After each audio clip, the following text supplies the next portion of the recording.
Oh, yes. Good morning, Lagos. Good morning, Nigeria. Good morning, wherever you are listening from. This is Follow the Money, brought to you by Nairametrics. Of course, I remain Ugodre Obichuku, and I anchor this show. We do this every Monday morning, 8 to 8:30. So in case this is the first time you are joining, I don't know where you're listening from. Are you at home? Are you in your car on your way to work? Or are you at work? Just stay glued, because it's about to be a very exciting episode. Of course, we're going to be discussing the stock market like we always do. This is one show where we focus mostly on markets, how to make money. That's why it's called Follow the Money. So if you follow this show, you're essentially following the money, because we give you the information that you need to get ahead of the curve. That's all you need. You know, in this world of capitalism, information is gold. So those who have information typically know how to get VAT time permits. All right, so we go right into it. The Nigerian All-Share Index again rose, closed the week at 105,722, and then market capitalization is now 57.8 trillion. So essentially, All-Share Index is up 3.8%. We did have a slight dip the last week, if you all recall, but looks like investors are back in positive direction.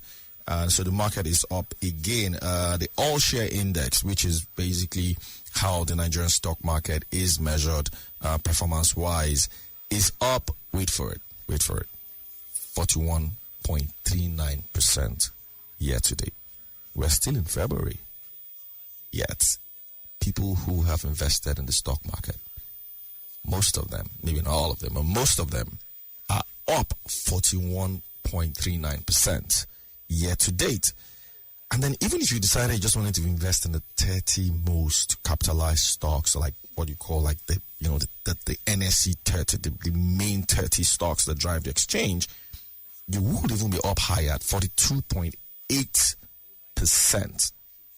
And if you say, okay, look, I'm just interested in consumer goods stocks, I don't want to invest in anything else, I just want to invest in, consumer goods stocks, FMCG kind of stocks, you'll be up just 9.6%. But you're still up. But those who invest in the premium index, there are no more than like 5 or 6 stocks there that like the heavyweights, the likes of the Dangote Cements, the MTNs, the Zenith Banks, like those heavyweight stocks, they are up 51% year to date. So if you just say, you know what, I don't want Wahala, I don't want to invest in so many stocks, I don't have a lot of stocks in my portfolio, I just want this group of stocks, not more than 8 of them, heavyweights that everybody knows, solid brand, they make profits, they pay dividend all the time, you're going to be up 51%. So this is not one market you want to sleep on. You want to pay attention to what is happening at the stock market. It is currently booming, or the bulls are currently in charge. In case you're wondering why, because you tend to think that, you would say, oh, look, the main market, that's the streets. Things are pretty rough on the streets. The economy doesn't seem to be doing well. So what the heck are these guys in the stock market seeing that we are not seeing? Well, stock market is often a bellwether, and investors see things differently. Most times they, like I mentioned on this show before, they think that when you dollarize a lot of these assets, they're actually quite cheap. And so they assign what they think is the right values to the stocks. And in some cases, too, it's just market makers. There are some people in the market who believe in the market and typically invest in the market, and they create some kind of liquidity and interest and, to an extent, excitement. And so that keeps the market going up.